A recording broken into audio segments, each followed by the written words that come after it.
Alors, est-ce que vous avez déjà été dans la présence de quelqu'un, la plupart du temps c'est quelqu'un de plus âgé, quelqu'un qui dégage de la sagesse? Je ne parle pas uniquement de ce que la personne dit, ce n'est pas des bons conseils, mais plutôt sa manière d'être. Tu vois, c'est le type de personne que tu veux être quand tu seras grand. On passe du temps avec cette personne et on quitte cette personne et on a l'impression après qu'on a passé du temps dans la présence de quelqu'un de grand, quelqu'un d'important. C'est vrai pour nous tous. Chacun d'entre nous, même si on ne le réalise pas, on est attiré par la sagesse, par les gens qui savent se porter, qui savent se contrôler, les gens qui sont posés, qui sont mesurés. On quitte une discussion avec une telle personne, oui, avec l'impression que vraiment c'est quelqu'un de grand. Cette personne sait ce qui se passe. Et donc il n'est pas gêné par ce qui se passe. Alors dans ce passage, Paul parle de la sagesse, ou plutôt il définit la sagesse de manière biblique. Parce que ce n'est pas tout à fait la même façon que nous, on va définir le mot sagesse. Nous, on peut imaginer que quelqu'un est sage parce qu'il est ceci ou cela. La Bible va le définir autrement. Alors, bien sûr que Salomon, dans la Bible, nous a donné des proverbes qui sont en quelque sorte le guide de la Bible de la sagesse. Mais dans le Nouveau Testament, le thème de la sagesse est repris à plusieurs reprises, avec quelques nuances en plus. Parce que là, du coup, on est après la venue de Jésus. Et donc, il y a des subtilités, des nuances que le Nouveau Testament nous donne pour compléter ce que Salomon dit dans les Proverbes. Alors, avant de nous lancer, juste un rappel rapide. On est au milieu d'une série sur la lettre de Paul aux Éphésiens, et donc on s'approche à la fin. Donc, du coup, on a vu beaucoup de choses avant. Donc, juste très rapide. Après nous avoir dit que nous faisons partie d'un corps, et avoir parlé de la nouvelle vie que nous avons en Christ, c'est ça qu'on a vu au chapitre 4, Paul nous dit la raison pour laquelle Dieu nous appelle à l'obéissance. Et il nous pousse à marcher de manière digne de cet appel, c'est-à-dire de marcher comme des enfants de lumière, il a dit dans le verset 8 du chapitre 5, et de rejeter les péchés qui nous consommaient avant. Donc, pour résumer le tout, l'Église est un groupe d'hommes et de femmes convertis par l'Esprit qui parlent leur vie vécue en obéissance à Dieu comme une manifestation extérieure de ce qu'il y a en eux et qui y sont en lui, montre au monde la sagesse et la grâce de Dieu. Donc il nous dit qui nous sommes en Christ, nous sommes des enfants de Christ, de Dieu, adoptés par Dieu, rachetés par le sang de Christ, scellés par l'Esprit. Et parce que nous sommes ces enfants de Dieu-là, il nous pousse à vivre comme les enfants que nous sommes. Il nous appelle à devenir en pratique ce que nous sommes en réalité. Alors maintenant, Paul donne une sorte de paragraphe sommaire, ce qui est en quelque sorte une charnière sur laquelle les portes des versets 1 à 14 du chapitre 5 et des versets 22 à 33 vont se tourner. Donc c'est un peu un passage de tournure. Donc tout d'abord, il va commencer par cette phrase, verset 15. « Faites donc bien attention à la façon dont vous vous conduisez. Ne vous comportez pas comme des fous, mais comme des sages. » Alors, ce n'est pas la première fois que Paul parle de la sagesse dans cette lettre. Si vous êtes avec nous depuis le début, vous savez qu'on a déjà vu ce thème repris plusieurs fois dans chapitre 1, versets 7 à 10, versets 17 à 18, chapitre 3, versets 8 à 10, et ainsi de suite. C'est quelque chose qui revient systématiquement, ou presque systématiquement, dans cette lettre. Et dans ces passages-là, on voit que la sagesse dont il parle n'est pas la sagesse dont on parle souvent quand on en parle de manière ordinaire. Ce n'est pas comme lorsqu'on dit, lui, il fait des décisions financières vraiment sages. Donc, ce n'est pas de ce type de sagesse-là qu'il parle. Alors, qu'est-ce qu'il veut dire? Il nous donne une sorte de définition de la sagesse. Verset 15 encore. « Faites donc bien attention à la façon dont vous vous conduisez. » Alors, il y a de la conduite ici. C'est actif, on fait quelque chose. Ne vous comportez pas comme des fous, mais comme des sages. Rachetez le temps, car les jours sont mauvais. C'est pourquoi ne soyez pas stupides, mais comprenez quelle est la volonté du Seigneur. Il est très franc. Ne soyez pas stupides. Alors d'abord, et ici il faut revenir à ce qu'on a vu il y a 2 semaines. Quand il dit ne vous comportez pas comme des fous, mais comme des sages, il nous appelle tout d'abord à ne pas retourner à notre manière d'avant. Vous vous rappelez de ce qu'on a vu la semaine dernière, à ne pas retourner au péché que nous aimions avant de rencontrer Jésus. Paul nous appelle à nous débarrasser du vieil homme, vous vous rappelez, et à nous revêtir de l'homme nouveau. Ensuite, il nous appelle à réaliser que nos vies sur cette terre sont, pour l'instant en tout cas, courtes. On ne vit pas très longtemps aujourd'hui. Alors, il nous appelle à racheter le temps. C'est-à-dire prendre chaque occasion qui nous est accordée pour nous conduire d'une manière qui plaise à Dieu. De se rappeler qu'on n'a pas des milliers d'années dans cette vie. On a une seule vie, elle ne dure pas très longtemps. Et donc, rachetez le temps, ne soyez pas stupides. C'est la troisième chose. C'est-à-dire à réaliser que Dieu est souverain, que lui, il est le roi et que nous dépendons de lui. Donc, nous ne nous comportons pas comme si ce n'était pas vrai. Comme si Dieu n'était pas Dieu, comme si nous n'avions pas besoin de lui. Soyons sages, ne soyons pas stupides. Il nous appelle à ne pas être stupides, mais à comprendre quelle est la volonté du Seigneur. Et c'est là où nous avons souvent du mal. C'est là où les difficultés commencent. On a du mal avec cette idée parce que très souvent dans l'Église, on imagine que la volonté de Dieu veut dire ce que Dieu veut que je fasse de ma vie. On est d'accord? Et d'ailleurs, il y a 2 ou 3 choses que je vais dire aujourd'hui qui font, sans faire exprès, qui font référence à des discussions que j'ai eues cette semaine avec certaines personnes. Rassurez-vous, j'ai prévu ça il y a 6 mois. Donc, c'est pas quelque chose qui est basé sur les discussions, c'est juste que Dieu fait très bien son travail, quoi. On imagine que la volonté de Dieu veut forcément dire ce que Dieu veut que je fasse de ma vie. On dit souvent, je ne veux pas rater la volonté de Dieu pour ma vie. Je ne veux pas manquer ce qu'il a pour moi. Alors, est-ce que je peux être honnête avec vous, avec tout l'amour que je peux avoir, alors que quand je suis malade, j'ai tendance à être un peu plus franc que d'habitude, mais je vais essayer. Dieu est beaucoup moins préoccupé par notre compréhension de son plan pour notre vie qu'il ne l'est par notre compréhension de son plan pour l'humanité entière. Le fait qu'on comprenne quel est son plan pour l'humanité entière est nettement plus important pour lui qu'on comprenne ce qu'il veut qu'on fasse de notre vie. Dans le sens où, quel master est-ce que je devrais faire? Dans quel travail est-ce que je devrais m'engager? Où est-ce que je devrais vivre? Et même à la limite, à qui est-ce que je devrais me marier? Toutes ces choses sont, oui, importantes, mais beaucoup moins importantes que le plan de Dieu pour l'humanité entière. On voit ça depuis le début du livre. Ce que Dieu veut, c'est que vous l'aimiez, que vous suiviez ses commandements et que vous invitiez les autres à l'aimer et à suivre ses commandements aussi. Le Dieu souverain sait vous amener où il veut que vous soyez. Vous n'allez pas vous planter au niveau de la volonté de Dieu dans ce sens-là, au niveau des boulots, au niveau de là où on vit, sur toutes les décisions un peu matérielles de la vie. Dieu est souverain, il sait très bien comment nous amener où il veut que nous soyons.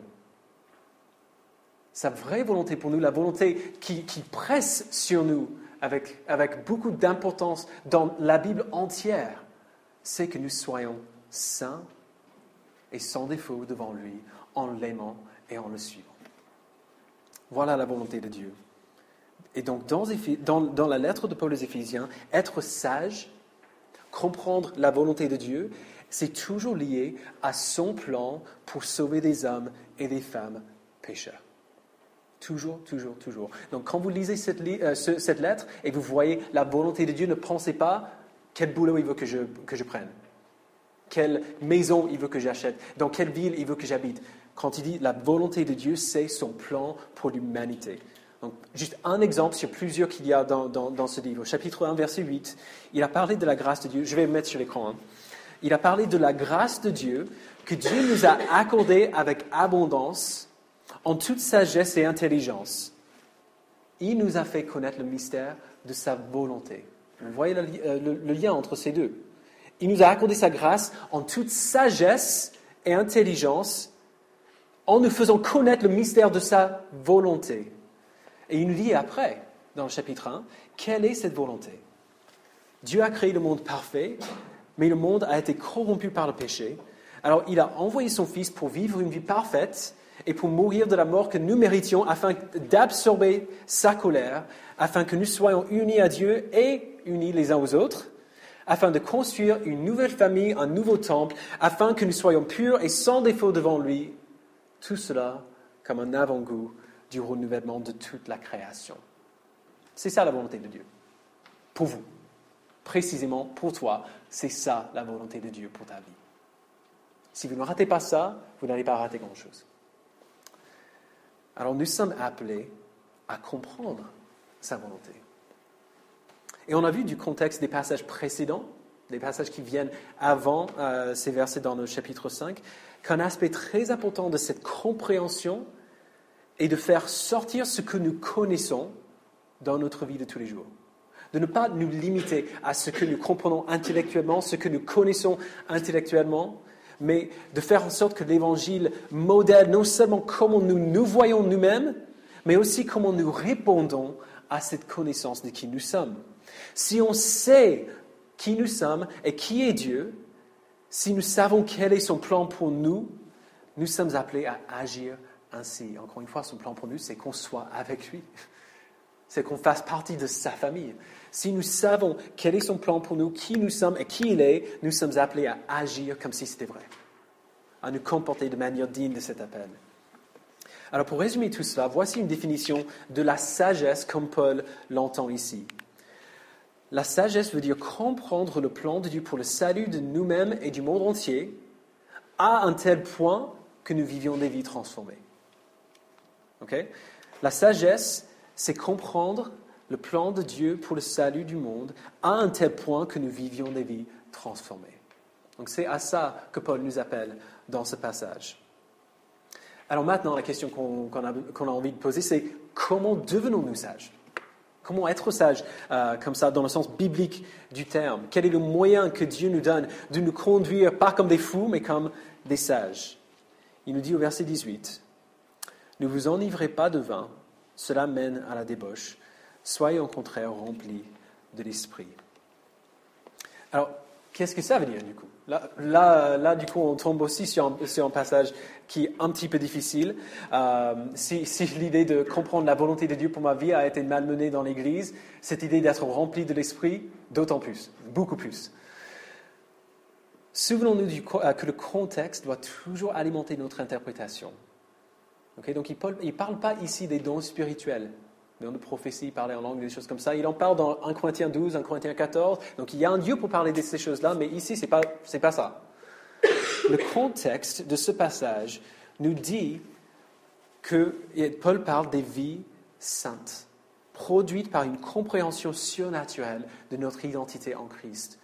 De cette idée de comprendre qui nous sommes en Christ, ce qu'il a fait pour nous, son plan pour l'humanité, et de le comprendre à un tel point que nos vies sont changées, que nos vies sont transformées. C'est ça le contexte du passage. Alors je pense que Peter O'Brien dit très juste lorsqu'il dit « Être exhorté d'être rempli de l'Esprit veut dire être exhorté de laisser l'Esprit nous changer de plus en plus à l'image de Dieu et de Christ. » Être rempli de l'Esprit, c'est laisser l'Esprit nous transformer de plus en plus à l'image de Christ. Alors comment on fait ça ? Comment laisser l'Esprit nous transformer du coup ? Je sais que je pose plein de questions, mais c'est comme ça que mon cerveau fonctionne. Paul donne un indice. Il donne un indice de comment nous nous laissons remplir par l'Esprit, nous laissons l'Esprit nous changer. Il nous donne l'indice dans le verset lui-même. Verset 18, « Ne vous enivrez pas de vin, cela mène à la débauche. Soyez au contraire remplis de l'Esprit. » Donc il donne un négatif et puis son contraire. Alors comment est-ce qu'on s'enivre de vin ? Comment ? En buvant combien ? Beaucoup. N'est-ce pas ? Normalement, quand on prend un verre de vin au dîner, on quitte pas la table saoul. La plupart du temps. Il y a certains qui ont une tolérance très très faible. Mais la plupart d'entre nous, on peut avoir un verre de vin sans que ça fasse quoi que ce soit. On s'enivre de vin en buvant beaucoup. Il faut en boire pas mal. Alors, le problème avec ça, c'est quand on boit beaucoup de vin, on est d'accord, qu'est-ce qui se passe ? On laisse tomber tout notre bon sens. On va faire des choses complètement idiotes et stupides qu'on ne ferait jamais normalement dans la vie de tous les jours. Alors Paul dit, si tu vas te remplir de quelque chose, que ce ne soit pas du vin, mais laissez-vous remplir de l'Esprit. Alors comment ça se passe ? Encore une fois, l'image qu'il donne, on s'enivre de vin en buvant beaucoup, on se laisse remplir de l'Esprit en buvant beaucoup, mais encore une fois, Comment ça marche? On va voir deux passages très vite, parce que Paul ne donne pas beaucoup de détails dans ce passage. Mais on va voir deux passages très vite en dehors d'Éphésiens, puis on va revenir à Éphésiens pour voir si ça colle avec ce qu'il dit. Okay? Donc je vais les mettre tous les deux sur l'écran. Le premier se trouve dans Galates, chapitre 3, verset 5. Celui qui vous accorde l'Esprit et qui accomplit des miracles parmi vous, le fait-il donc parce que vous pratiquez les œuvres de la loi ou parce que vous écoutez avec foi? Alors c'est une question rhétorique qui pose. Dieu nous accorde l'Esprit lorsque nous écoutons avec foi. Et il nous donne l'Esprit par l'écoute de la parole, de l'écoute avec foi. Mais comment est-ce qu'on écoute avec foi? Comment est-ce que cette écoute avec foi a-t-elle lieu? Paul le dit dans Romains 10, 17. La foi vient de ce qu'on entend, et ce qu'on entend vient de la parole de Christ. Alors, l'Esprit nous est accordé lorsque nous écoutons la parole de Christ avec foi, avec la foi qu'il nous donne. Lorsque nous écoutons l'Évangile, la parole de la Bible, les mots que l'Esprit lui-même a inspirés, lorsque nous écoutons avec la foi qu'il nous donne. Et donc, du coup, nous sommes continuellement remplis de l'Esprit. Parce que c'est ça le temps de verbe qui se trouve dans Éphésiens. Hein, c'est « soyez tout le temps continuellement remplis de l'Esprit ». Nous sommes continuellement remplis de l'Esprit lorsque nous méditons à la parole de Dieu par la foi qui vient de lui, par la foi en Christ. Alors, être rempli de l'Esprit n'a rien à voir avec une expérience puissante et émouvante dans une réunion chrétienne.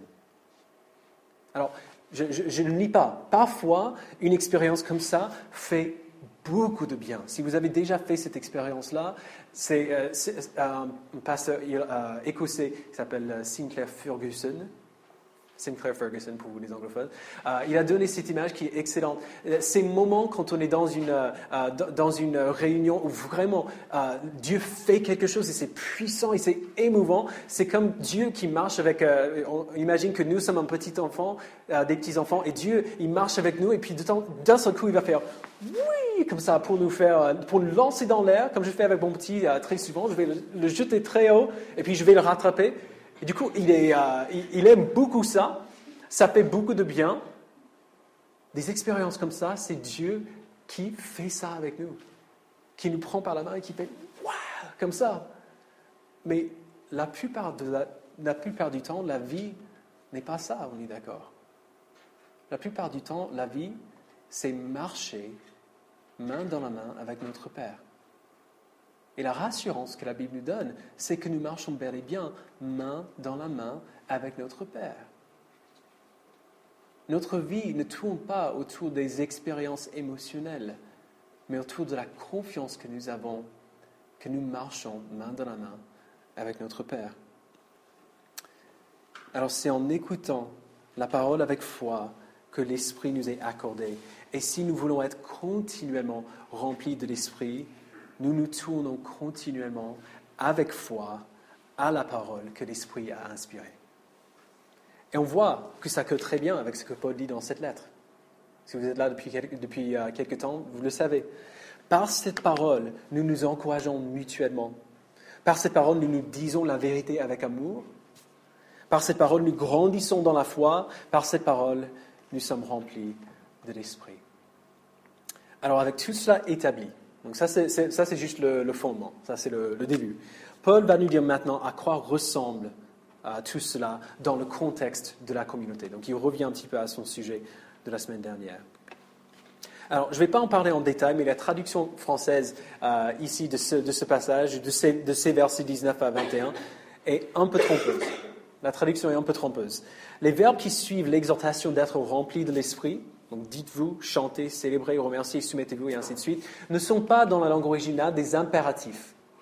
Ce ne sont pas des verbes impératifs. Grammaticalement, ce sont des participes, pour lesquels malheureusement il n'y a pas vraiment une traduction très fidèle en français, qui indiquent que ces choses, ces actes, ces verbes dont il parle, dites-vous, chantez, célébrez, remerciez, soumettez-vous et ainsi de suite, que ces choses sont des résultats d'être remplis de l'esprit et pas des commandements. Alors, on peut les prendre comme un commandement, je pense que c'est juste, mais ce n'est pas ce que Paul voulait dire. Paul dit, soyez remplis de l'Esprit, et si vous faites ça, si vous vous tournez constamment avec foi à la parole de Dieu pour vous laisser remplir de cette parole, remplir de cet esprit, voici quels seront les résultats en communauté. Une communauté de personnes remplies de l'esprit ressemblera à ça. Voici ce qu'une telle communauté va faire, tout simplement. Et en même temps, on voit bien que ces actes sont aussi les outils dont l'Esprit se sert pour nous remplir continuellement, pour nous changer et pour nous former. Donc le participe nous montre cela aussi. Alors, ce sont à la fois les résultats d'être remplis de l'Esprit et aussi les outils d'entre ses mains qui nous poussent encore plus loin. Alors, on va les prendre un, verset 18. « Soyez au contraire remplis de l'Esprit. Dites-vous des psaumes, des hymnes et des cantiques spirituels.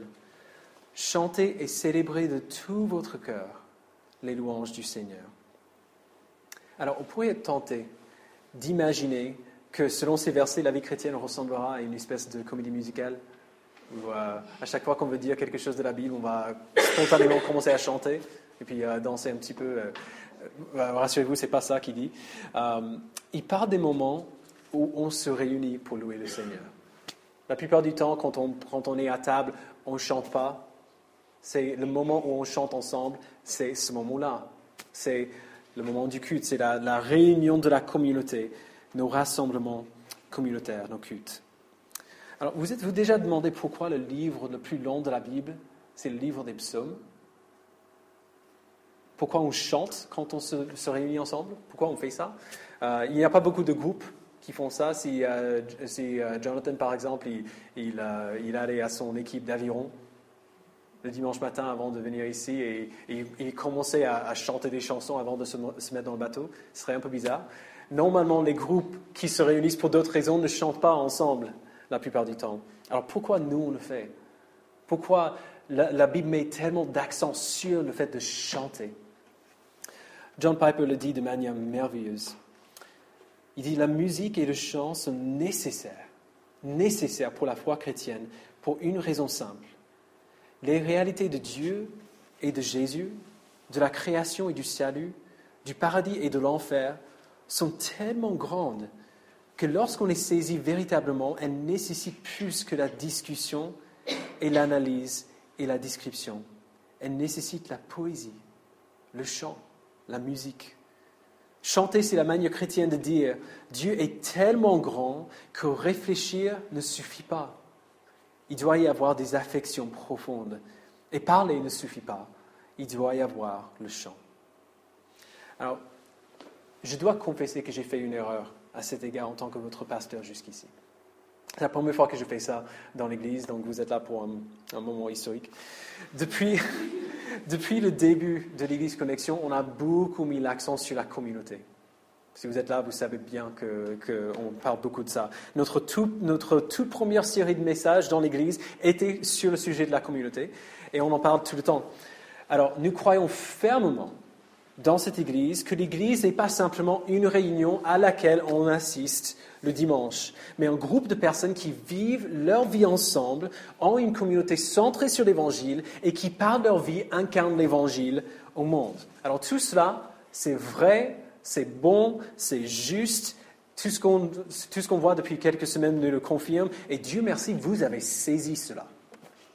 Quand je parle à l'Église, à mes amis pasteurs, à ceux qui ne connaissent pas l'Église, je le dis, et je le dis avec beaucoup de fierté, que honnêtement, je n'ai jamais vu une Église où une proportion tellement grande de ceux qui assistent au culte sont activement engagés dans la vie de la communauté en dehors des cultes de dimanche. Je n'ai jamais vu une Église avec autant de personnes qui assistent au culte qui font partie de la vie de l'Église en dehors. C'est excellent.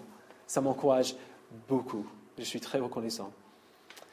Mais je crains qu'en mettant l'accent tellement sur la communauté, je sois peut-être allé un petit peu trop loin dans l'autre sens, au point de nous défocaliser sur l'importance du culte.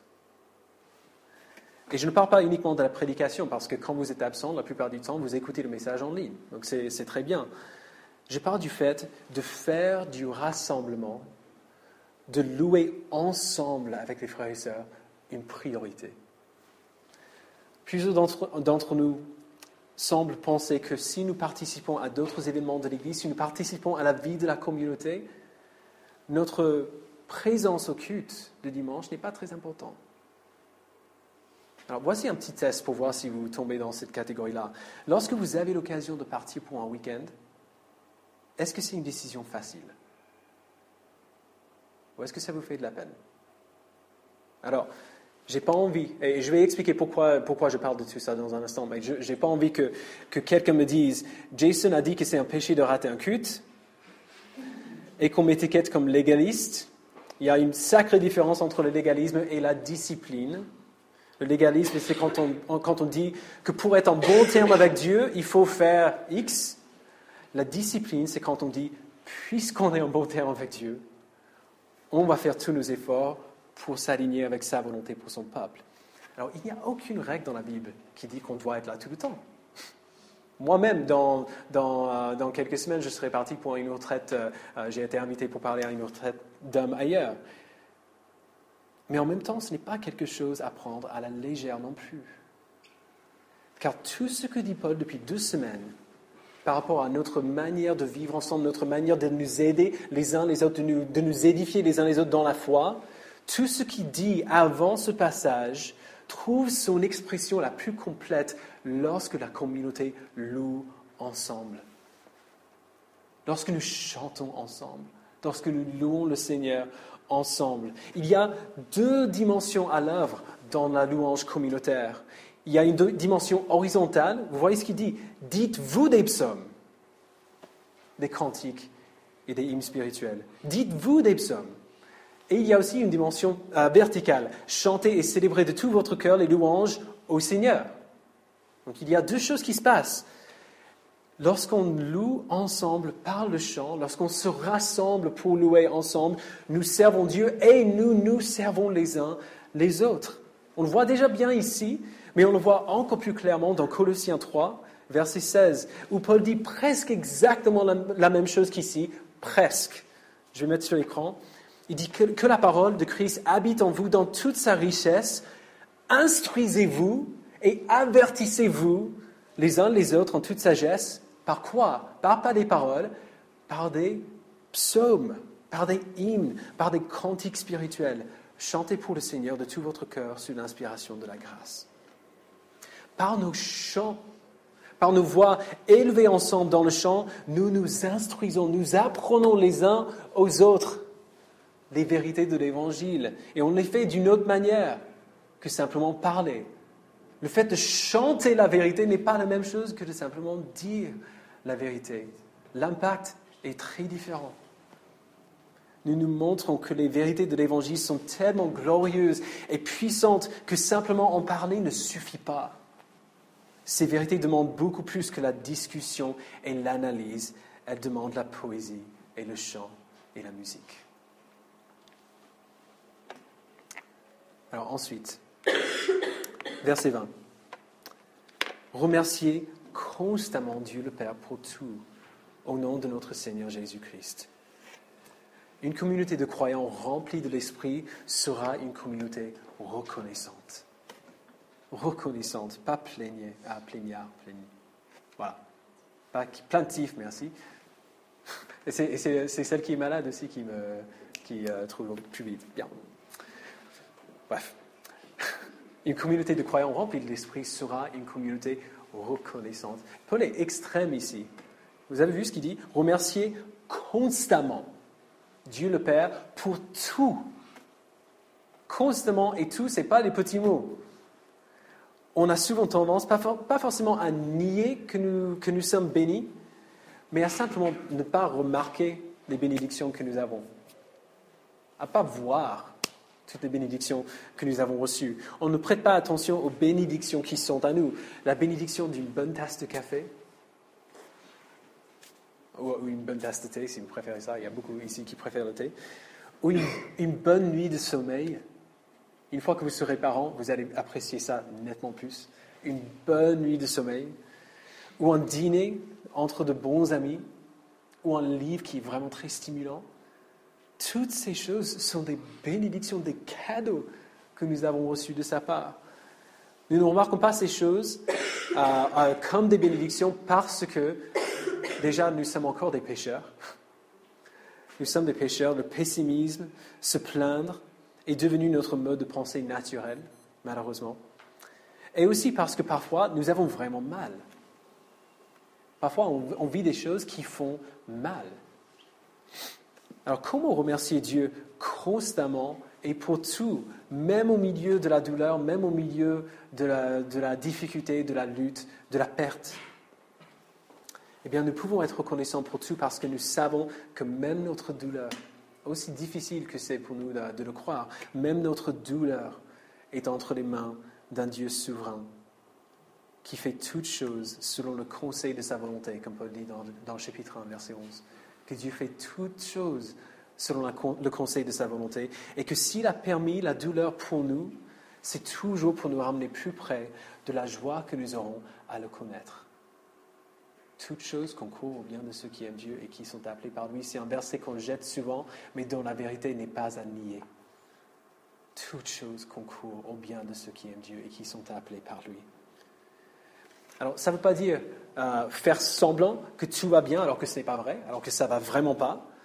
Ça veut dire que lorsqu'on parle de nos difficultés, lorsqu'on parle de nos problèmes, nous nous rappelons les uns aux autres que même au milieu des luttes, Dieu est bon.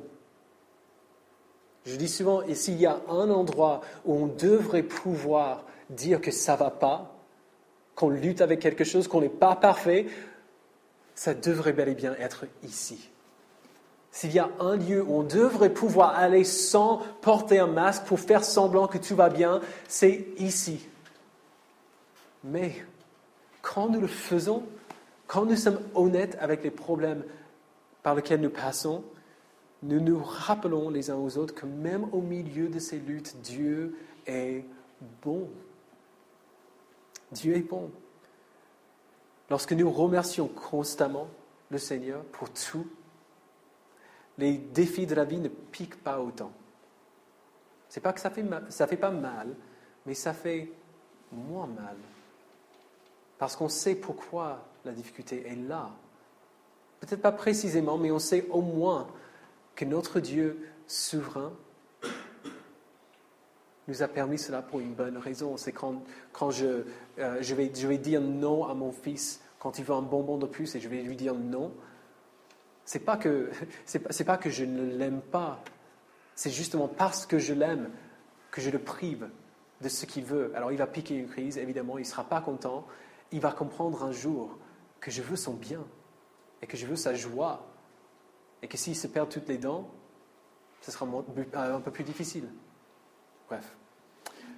Ça, voir le monde, voir les problèmes et les difficultés et les luttes comme ça, c'est l'œuvre de l'Esprit. C'est l'Esprit qui transforme nos cœurs pour nous permettre de voir le monde à travers ce filtre.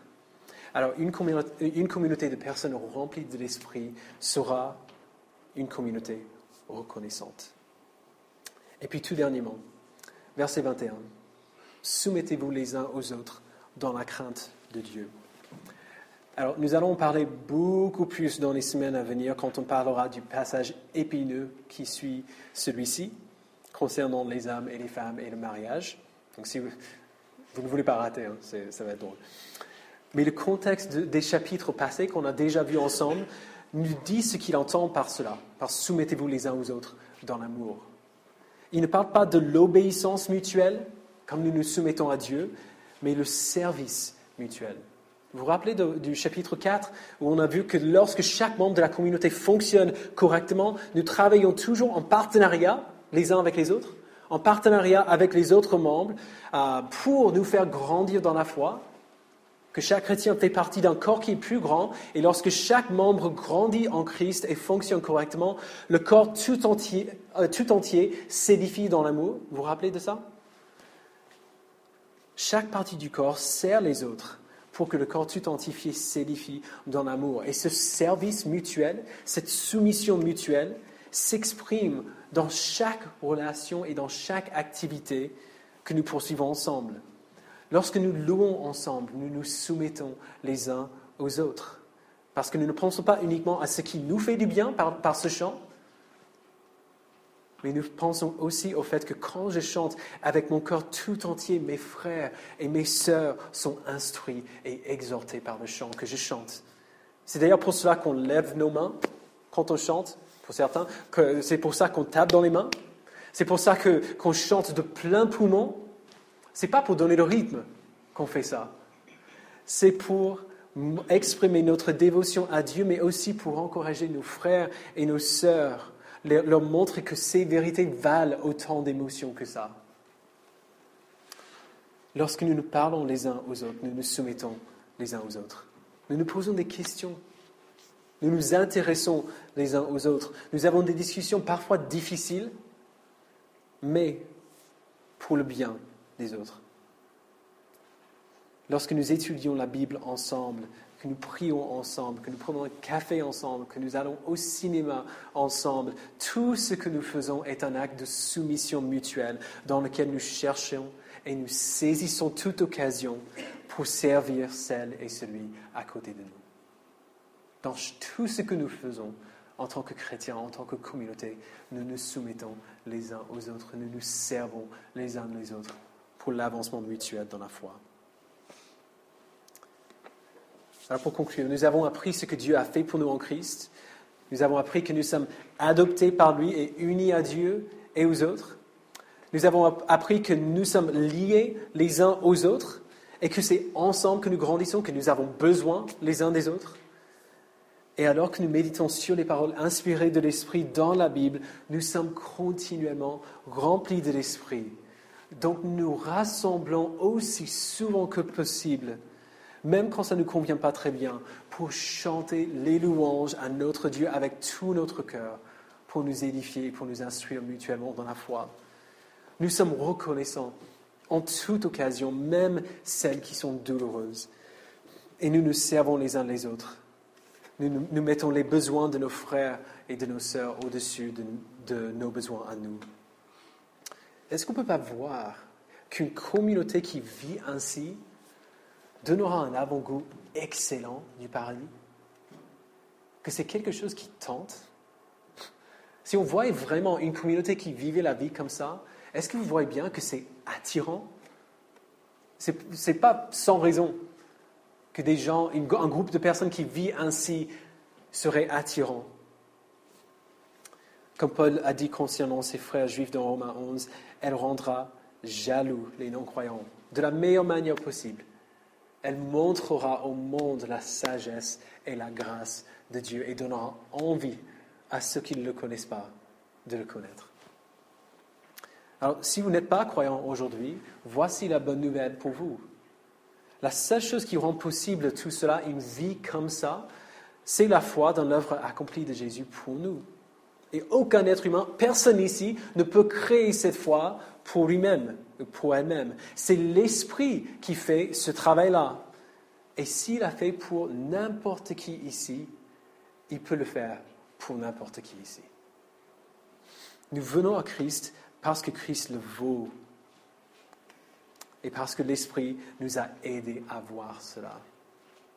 L'Esprit nous attire à lui, nous fait voir à quel point il est merveilleux, à quel point il est digne de notre vie. Alors je vous inviterai à prier, à demander à l'Esprit de produire cette foi en vous comme il a fait en nous, et puis à vous tourner vers Jésus par cette foi. Je vous inviterai à venir, à faire partie de la famille de Dieu, comme nous avons tous fait à un moment donné. Et pour nous les autres qui connaissons et qui suivons et qui aimons Jésus, vivons comme cela. Vivons cette vie en communauté. Soyons reconnaissants. Servons les uns les autres dans l'humilité. Encourageons-nous mutuellement par la parole de Dieu à un tel point que seulement parler ne suffit plus. Répondons aux vérités glorieuses de l'Évangile de la seule manière vraiment appropriée, en chantant et en célébrant de tout notre cœur les louanges du Seigneur. Et souvenons-nous que lorsque nous le faisons, nous nous aidons mutuellement à l'aimer davantage. Soyons remplis de l'Esprit. Conduisons-nous comme des sages. Prions.